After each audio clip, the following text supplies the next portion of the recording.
Is Double Dragon 2 The Revenge the best game in the trilogy for the NES?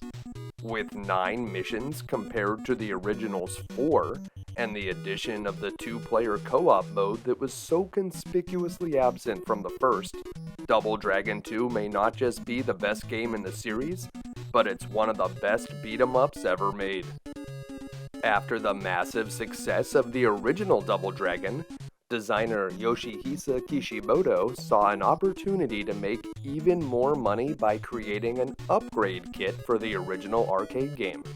Arcade cabinets can be fairly expensive, but it was possible to upgrade the software inside so it could play a new or enhanced version of the game it was designed for.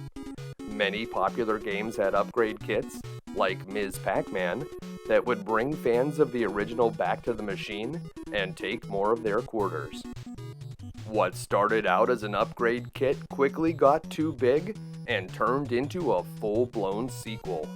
Released in 1988, it's fairly similar to the first game with 4 missions, large character sprites, and tons of martial arts action.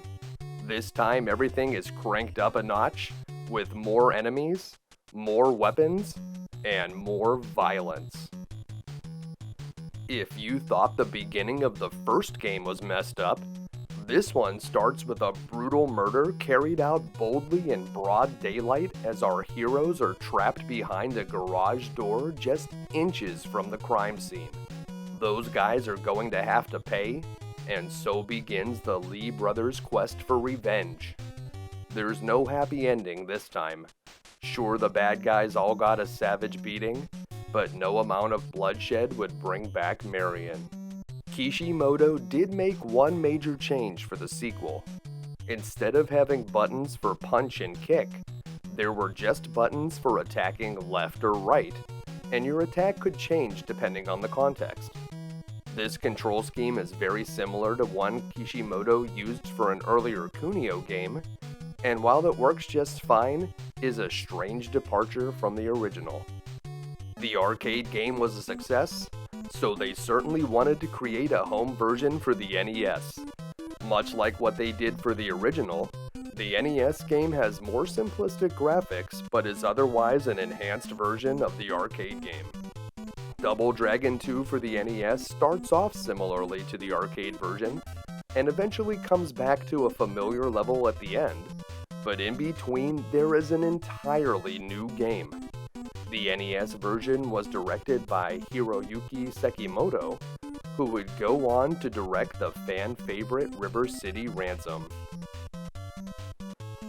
Sekimoto added much-needed variety to the game.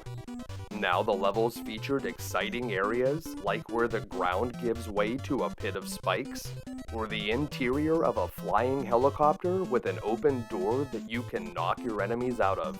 The game can still only support 2 enemies on the screen at one time, but they managed to get the 2-player cooperative mode working, and it plays great with only minimal slowdown or flicker. The soundtrack was composed by Kazunaka Yamane, the same composer from the original Double Dragon. Once again, the music adds to the experience and makes each of the game's missions feel distinct. The developers even added cutscenes to tell the story between missions.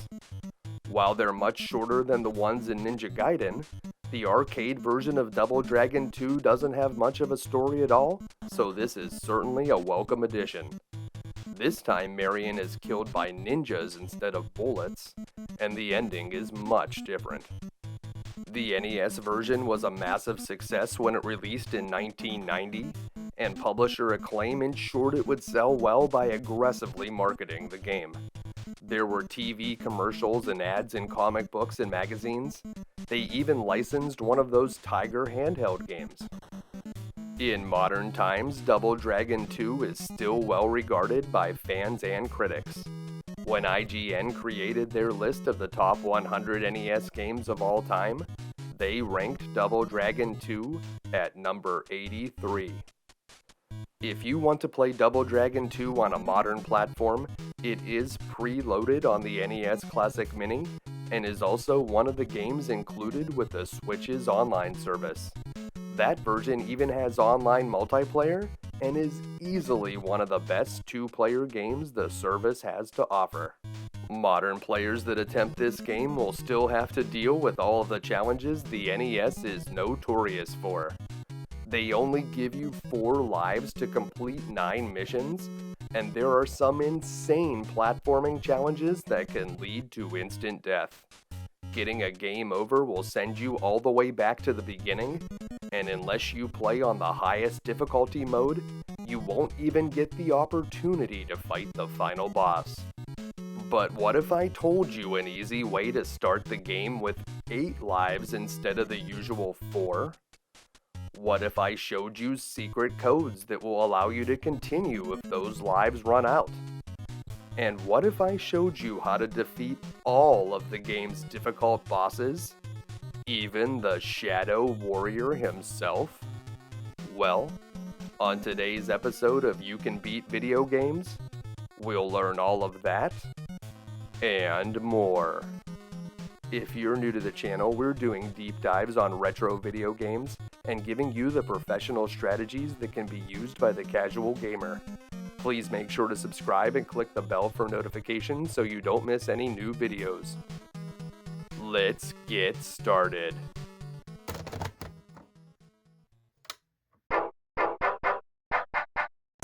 Alright, Double Dragon 2 The Revenge. We're going to choose 2 players mode B so that we can get some extra lives. And if you want to be able to fight the final boss, you have to choose Supreme Master difficulty. Our story begins in a post-apocalyptic New York City at the turn of the 20th century.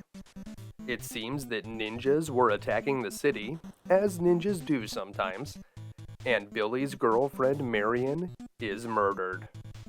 I can't tell from this story if the ninjas were targeting her on purpose, or if she just was in the wrong place at the wrong time when they were on a killing spree, but either way, it was a terrible mistake that they won't get to make twice. We need to defeat these Williams enemies, and then you'll see why we chose 2 players mode B. In mode A, you can't damage your teammate, but in mode B you can, and if you knock off their last point of health, you'll steal their life and add it to your lives. And if you do that for all their lives, you'll have 8 in reserve. Now it'll say 7, but the game counts 0, so it's actually 8. While we beat up on player 2, we can familiarize ourselves with the controls. Anytime you want to attack to the left in this game, you need to press the B button, and if you want to attack to the right, you'll press button A. Now if you're facing your opponent, you'll do a punch, and if you're facing away from them, you'll do a kick, and the kicks have a little bit more range, but the punches are faster. Now if you press both buttons at the same time, you'll jump, and if you press one of the attack buttons in midair, you'll do a jump kick. The jump kick doesn't deal a lot of damage, but it can be easy to connect with. There is a better move you could be practicing here, and this is the one I recommend you practice right now. If you jump in the air, and right when you land, just start mashing whichever button punch would be. So in this case, it'll be button B. You want to try to be hitting B on the frame right where you get up after you jump, and if you do it right, you'll do that uppercut. And the uppercut does a lot of damage. So to do the uppercut, we're going to jump, and then just start rapidly tapping the B button. If you're facing the other way, you would jump and tap the A button rapidly. You want to get this uppercut move in your repertoire right away, because that's going to be one of the easiest ones you can use to defeat the enemies. Now there is a more advanced version of the uppercut. The instruction manual calls it a high jump kick, but everybody just calls it the hyper knee. To execute a hyper knee, what you would do is you would jump, and you need to hold the direction that you want to do the knee attack in, and you need to start rapidly mashing both buttons. So I'll try to do it on this guy. You'll jump, and that's it. That's what it looks like when you do it. The hyper knee does a ton of damage. Now you can also do the hair grab in this game. To do that, you need to punch or kick an enemy until they bend over, and then you just press into them. and here's a good place to do our other advanced move, the Cyclone kick. If you jump and then in mid-air you want to rapidly tap A and B quickly because you need to do that kick at the height of your jump. So that's the easiest way to ensure that it'll work. You jump, kind of wait a beat, and then rapidly tap A and B. Sometimes you'll get a jump kick instead, but you should be able to get the timing for that Cyclone kick. It's not as important in this game as it is in Double Dragon 3, so if you can't do the Cyclone kick, it's not that big of a deal, but you definitely want to be able to do the Hyper Uppercut and the Hyper Knee if you can try to get that one to work. Over here, there's some more Williams enemies. These ones drop knives, so you can pick up a knife and throw it at them for a lot of damage. Once they're gone though, the knives will disappear, and we can climb up the ladder where we'll fight some roper enemies. You can try to use your uppercuts or hyper knees against these guys, but if you just turn away from them and attack them with kicks, they won't be able to reach you and they'll be easily defeated. Once the ropers are down, we can climb this ladder and we'll find some more Williams enemies. These ones attack with a steel rod, which you can pick up and either attack them like a bat, or you can throw it at them, which is an effective way to hit 2 in a row if you can line them up at the top of the screen. That music means it's time for the boss. This guy's name is Burnov, and he is clearly inspired by the Mad Max Road Warrior movie. You want to bring him over to where these boxes are, and hopefully you've been practicing that hyper knee, because if you just jump over him and do a hyper knee to the left, you can send him flying off the building and defeat him in a single hit. If you miss with the first hyper knee, just jump up in the air and try to do it again. That is by far the easiest way to beat that guy. Mission 2 is called At the Heliport, and you can just knock these ropers off the side of the building before you climb down this metal pole. Carefully jump over to the right and either punch out these ropers or try to do some uppercuts while they're on the edge to knock them into the pit. Climb the ladder to the top, and you want to go all the way to the top here, take a quick step to the right, and then hurry back down the ladder and make your way to the right side. Over here, the helicopter won't be able to shoot you, and we'll be in an ideal position to try our Cyclone kicks on these enemies, which will knock them off the edge and defeat them in a single hit. If you don't get them with the Cyclone kicks, you'll need to try to beat them up, and remember, the best way to do a Cyclone kick is to jump by pressing both buttons, and when you get close to the height of your jump, just start rapidly tapping A and B alternating. So, like, jump, wait, A, B, A, B, A, B, A, B, A, B, A, B, A, B. Just like that. That's the best way I can tell you to do it. That's one of the most important places to be able to do the Cyclone kick, but this is an easy stage, so if you can't really do it very well, it's not that big of a deal. It's really nice to be able to do a Cyclone kick to quickly hit these ninjas, and if you stand right around that spot, you can see that oftentimes they'll just freeze in place and won't be able to attack you. Sometimes if you push the ninjas towards the left side of the screen, one of them will even disappear and you won't have to fight them anymore. But the most effective way to deal with the ninjas is probably to do jump kicks, Cyclone kicks, or a jump kick followed by a hyper knee. A jump kick followed by a hyper knee will defeat a ninja quite easily. If you have some trouble in this stage and die, there is a way to continue. Wait until you see the game over screen and press up, right, down, left, A, B. If you did it properly, you'll get the option to continue, and you can even choose 2 players mode B again and beat up player 2 to get extra lives. Don't knock them off the edge though. If you knock them off the edge, you will not get credit and you won't get that extra life. Mission 3 is the battle inside the chopper, and this is a fun one because the door will open up and it's possible to knock your enemies out the door. You don't want to be too close to it yourself though, because you also can go out the door, and if you do, that's instant death. To fight these Williamses, I like to use either hyper knees or uppercuts.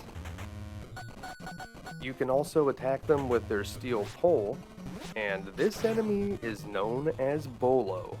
Now, I can't tell if that's actually just a Bobo in a disguise. It certainly looks like it, but he does have some extra moves.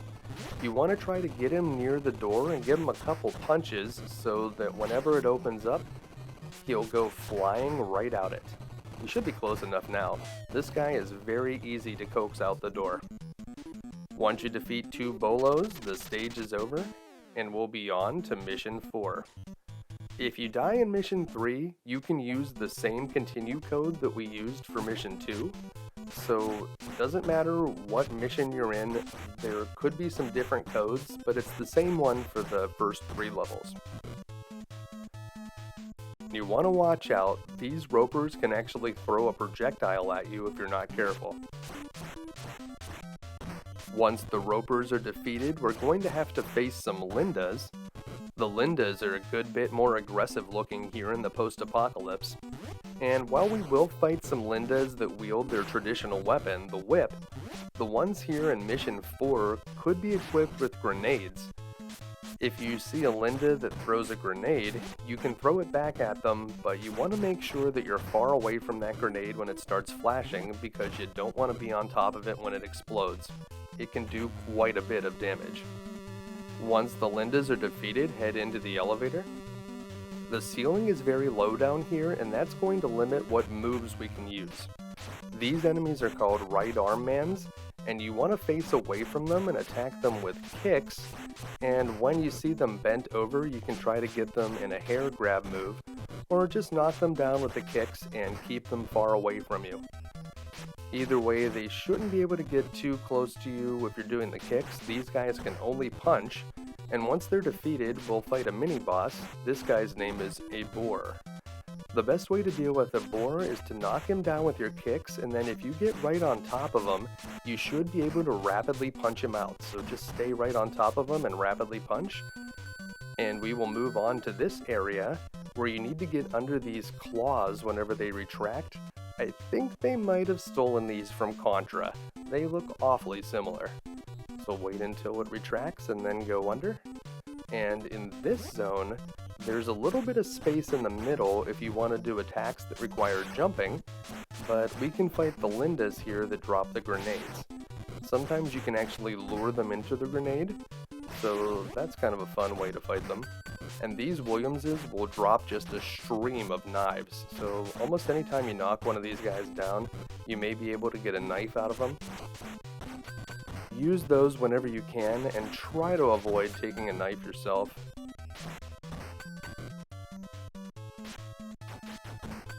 Got him. Once those guys are defeated, this is the only time in the game we'll fight a Bolo that doesn't have a brother to come out after him. We can try to do those hyper knees, and you can never do a hair grab attack on a Bolo, but that's alright, you don't really need to. Make sure to jump right from there to get to the other side, and you want to stand in this position and then just hold up, and you'll go right into the door. So if you stay in that spot, just hold up, no problem. Now if you die in Mission 4, 5, or 6, there's a different continue code you need to use when you see the game over screen. This time it's up, down, left, right, B, A. So anytime in Mission 4, 5, or 6, that's the code you want to use, and once again you can choose 2-player mode B and beat up your teammate for some extra lives. And now it's time for Mission 5, the Forest of Death. Here at the beginning of the Forest of Death, there's a Linda wielding a whip, and once you knock her down, you can pick it up and you can use it against the other Lindas. But of course, once you defeat them, it disappears just like any other weapon. There's a roper down on this ledge which you can knock off, and if you walk off the side there, you don't have to climb all the way down the ladder, but you do need to head over to the left and fight these Lindas before you can move forward. Defeat the one with the whip and you can use it against the last Linda. Give her a couple thrashes, and it's actually easier to take the upper platform than you may think. Jump over to this and then move to the top of it before you jump over. That will make the jump very easy, but make sure you move all the way to the top first. You want to hit these ropers as they come down the beanstalk, and then use your uppercuts, hyper knees, or cyclone kicks to take them out. Once they're defeated, climb on up to the top, and there's some more ropers up here, but these ones wield dynamite. The dynamite will explode in a wall of fire, so watch for it to flash. You can pick it up and throw it towards the enemies, but you'll still need to wait for it to explode, so hit it over there and then maybe try to punch them in that general direction. When this bolo enemy appears, you want to try to tee up a hyper knee attack. If you can get him and hit that hyper knee over to the left side, you can knock both bolos out in a single hit each. These enemies are called Chintai Maze, and this is the last enemy type in the game besides the final bosses. These enemies will attack you with sticks called bastons. Jump kicks are very effective against the chins, as well as just punching them rapidly in the face. Once they're defeated, there is a steampunk tank that you have to traverse. Jump from the treadmill on the left over to the one on the right side, and then jump up on those smokestacks trying to avoid the steam spurts that come out. When you get to the top, make your way to the right, and then you'll be able to fight these ropers that just have a ton of dynamite. Attack them with punches or the hair grab move, and be careful not to get burned. These right arm man enemies don't ever kick, so our kicks are decently effective for keeping them at range. If you drop down to the left, they will also drop down to the left, and you can try to catch them in the air with a cyclone kick. And once those guys are defeated, we'll meet the boss. It's a boar again, and a boar is very easy to defeat this time. You want to lure him onto that right treadmill, and then stay in the lower right corner and jump attack him with your jump kick or a cyclone kick whenever he gets close, and this guy will never damage you. Just keep hitting him with your jump kicks and he will easily be defeated. And before we move on to mission 6, I want to show you a trick where you can get a ton of extra lives here at the end of mission 5.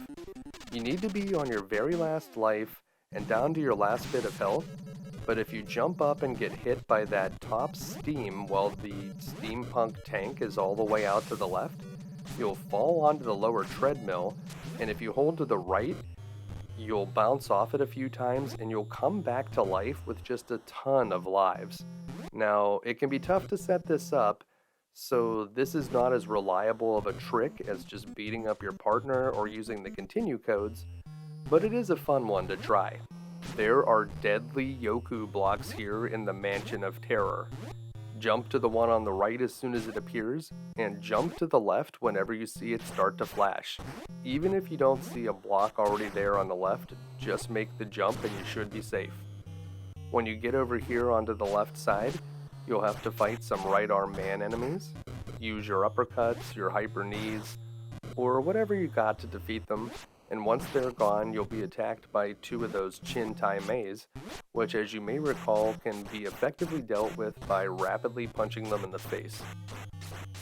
So try to get some punches on their face, and those guys will go down, and then we'll need to do the major platforming challenge.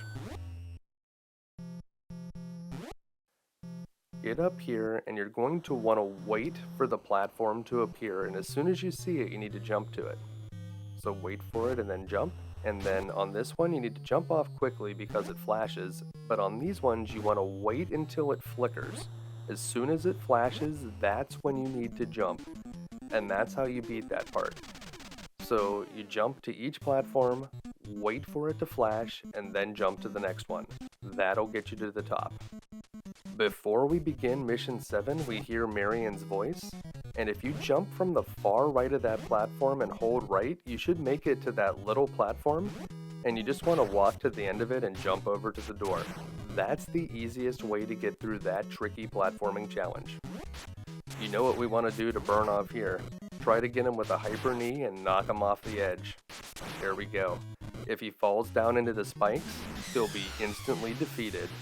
And then we can hurry into the door before the floor completely collapses. The gear room is not as difficult as you may think. Wait for the middle gear to stop moving, jump to it, and then quickly jump as far as you can to the right and walk off the edge of the lower right gear. Climb the ladder, and we're just going to walk off the ledge to the left right when this is about to stop moving. Then we're going to take a quick step right and jump left, and then a quick step right and just keep jumping on that last gear until you make it to the door, and head on through. This is another one of those rooms where the floor collapses. There's a lot of ropers with dynamite here. If you can knock them off the ledge to the left, that's great. But if not, you can just deal with them using your uppercuts or the dynamite itself.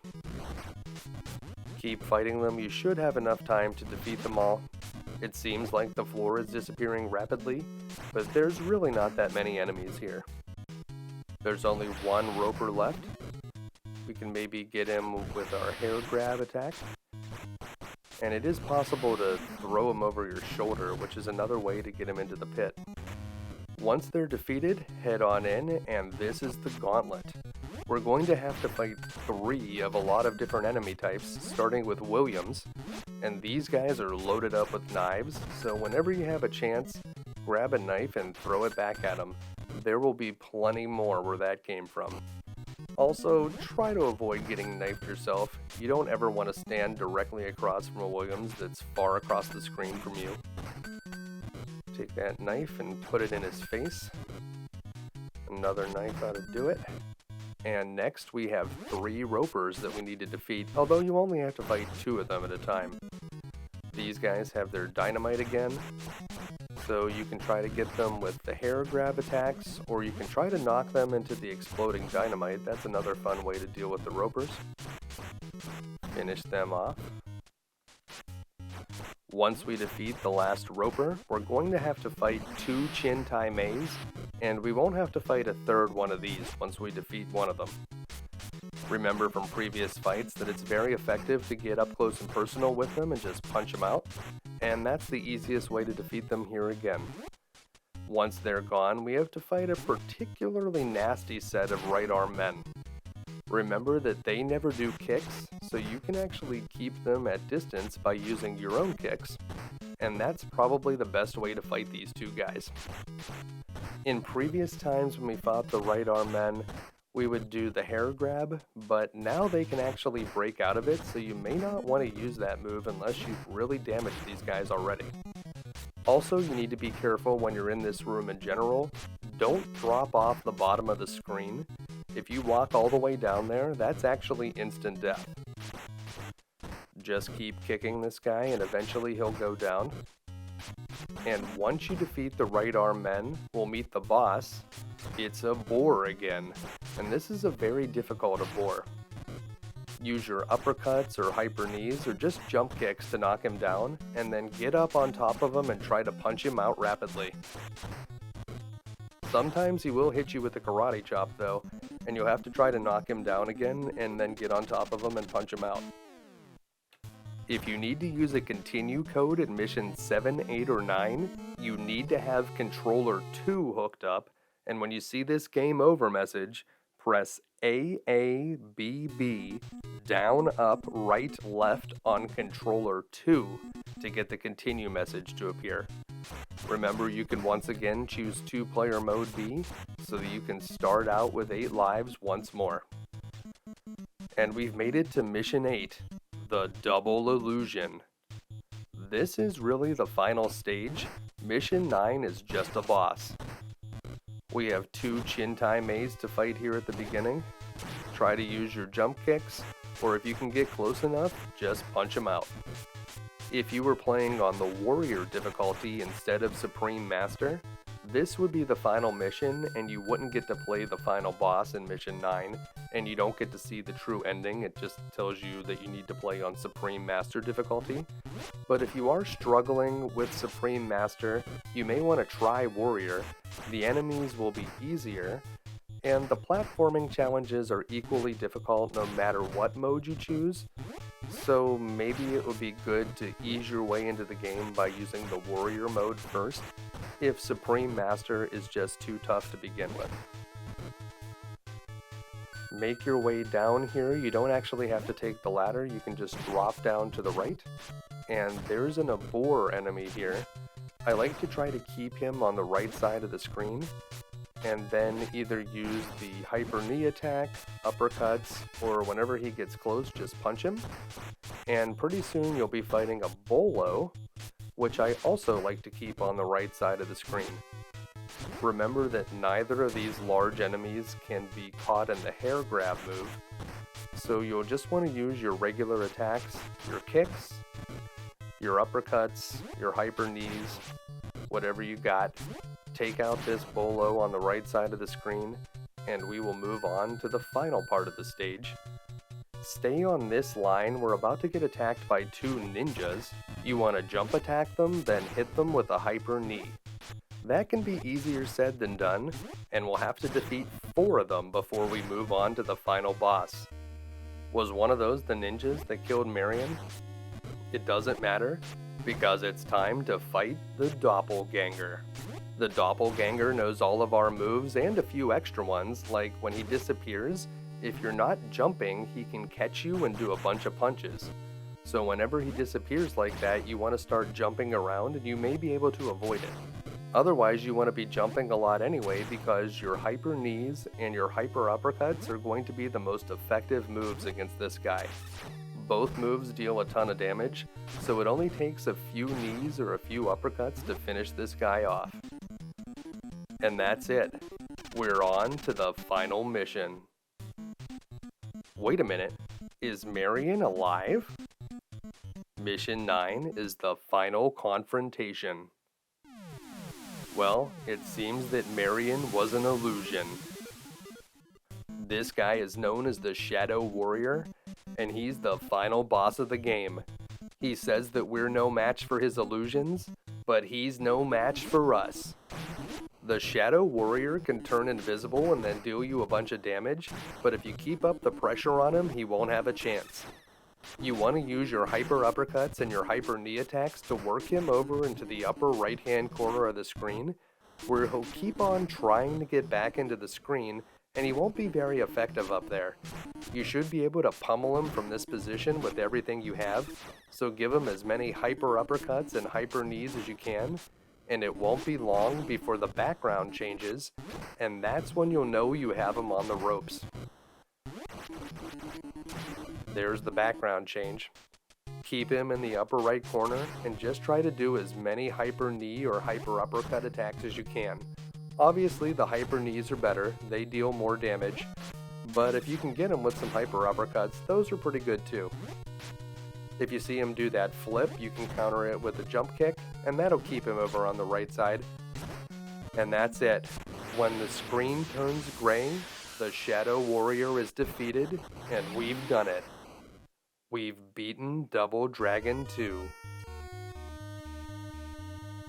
All we can do now is sit back, relax, and enjoy the cheesy ending. The Shadow Warrior says, "Soon I will die and you will join me." What's he gonna do? Use ghost powers or something? Well, at least Billy and Jimmy felt their revenge was complete. At least for now. Might need some more revenge tomorrow, though. We'll see how we feel. That night, an angel descended from the heavens and returned Marion to the Double Dragons alive and well. I don't think that this ending is canon in the Double Dragon universe. I've played Double Dragon 3, and I'm pretty sure she's still dead at the beginning of that. Well, at least it's a good lesson for kids. If someone that you love gets murdered, just go on a massive killing spree, and they'll be returned to you alive and well. This channel does not condone acts of violence. Please do not imitate your Nintendo.